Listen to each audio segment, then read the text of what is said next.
Elon Musk ലോകത്തിലെ ഏറ്റവും വലിയ ധനികനായത് ലോകത്തിലെ എസ്റ്റാബ്ലിഷ്ഡ് ആയിട്ടുള്ള ബിസിനസ്സുകൾക്ക് എതിരായിട്ട് സ്പേസ് എക്സിനെ പോലെയും ടെസ്ലയെ പോലെയും ട്വിറ്ററിനെ പോലെയും ഇപ്പോൾ എക്സ് എന്നറിയപ്പെടുന്ന ട്വിറ്ററിനെയൊക്കെ ഏറ്റെടുത്തുകൊണ്ടാണ്. അതിൽ ഏറ്റവും വലുത് സ്പേസ് എക്സും ടെസ്ലയാണെന്ന് നമുക്ക് എല്ലാവർക്കും അറിയാം.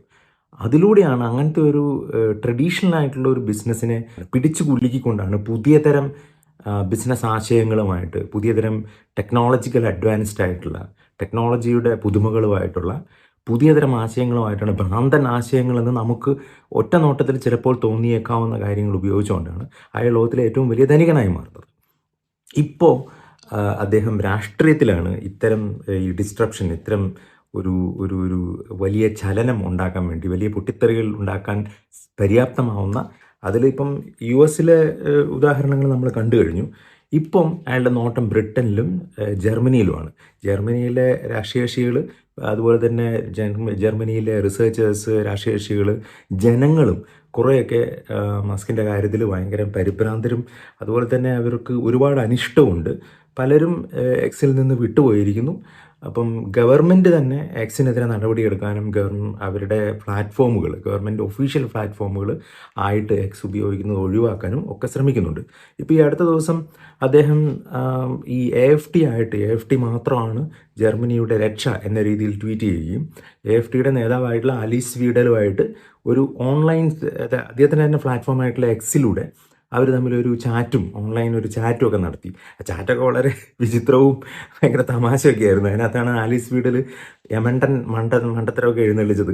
കാരണം ഹിറ്റ്ലറെ പോലെ കമ്മ്യൂണിസ്റ്റുകാരെ വേട്ടയാടി കൊന്ന ജൂതന്മാരെ മാത്രമല്ല, 6 മില്യൺ ജൂതന്മാരെ മാത്രമല്ല, കമ്മ്യൂണിസ്റ്റുകാരെയും അതുപോലെ തന്നെ ലൈംഗിക ന്യൂനപക്ഷത്തിലുള്ള ആളുകളെയും അതുപോലെ തന്നെ റോമാക്കാരെയും സിന്ധികളെയൊക്കെ വേട്ടയാടിക്കൊന്ന ചരിത്രമുള്ള ഈ പറയുന്ന ഹിറ്റ്ലറെ അവർ കമ്മ്യൂണിസ്റ്റുകാരനായിരുന്നു ഹിറ്റ്ലർ എന്ന തരം മണ്ടത്തരമൊക്കെ ആലീസ് വീഡിൽ ഇതിനകത്ത് വിളിച്ചു പറഞ്ഞത് ഇവിടെ വലിയ വിവാദമൊക്കെ ആയിരുന്നു. പക്ഷെ മണ്ടത്തരങ്ങൾ വിളിച്ചു പറയുന്ന ഇവർക്ക് വിവാദങ്ങൾ ഉണ്ടാക്കാൻ വേണ്ടിയിട്ട് ഒരു രസകരമായ ഒരു പ്ലാറ്റ്ഫോമായിട്ട് ഉപയോഗിക്കുന്ന പോലെയാണ് എനിക്ക് തോന്നിയിട്ടുള്ളത്. അതെന്തായാലും നമുക്ക് കണ്ടറിയാം.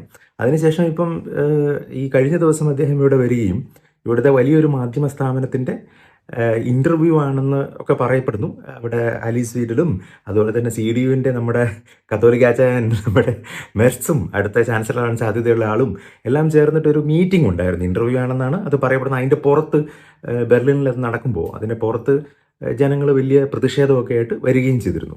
എന്തായാലും ഇപ്പം പ്രധാനപ്പെട്ട മാസികകൾ, ഉദാഹരണത്തിന് എക്കണോമിസ്റ്റ് പോലുള്ള മാസിക പറയുന്നത് അദ്ദേഹത്തിൻ്റെ ഉറക്കം മണിക്കൂർ മാത്രമാണെന്ന് ഞങ്ങൾക്ക് തോന്നുന്നു. അവർ ട്വീറ്റ് ചെയ്യുന്ന സമയം വെച്ചിട്ടാണ് അവരതിനെ അനലൈസ് ചെയ്തത്. അതുകൊണ്ട് ഈ സ്ലീപ്പിംഗ് പാറ്റേണിൽ ഉറക്കത്തിൻ്റെ എന്തെങ്കിലും പ്രശ്നമാണോ അദ്ദേഹത്തിന് എന്ന തരം സംശയങ്ങളൊക്കെ ചില മാസികകളൊക്കെ ഉന്നയിച്ചിട്ടുണ്ട്.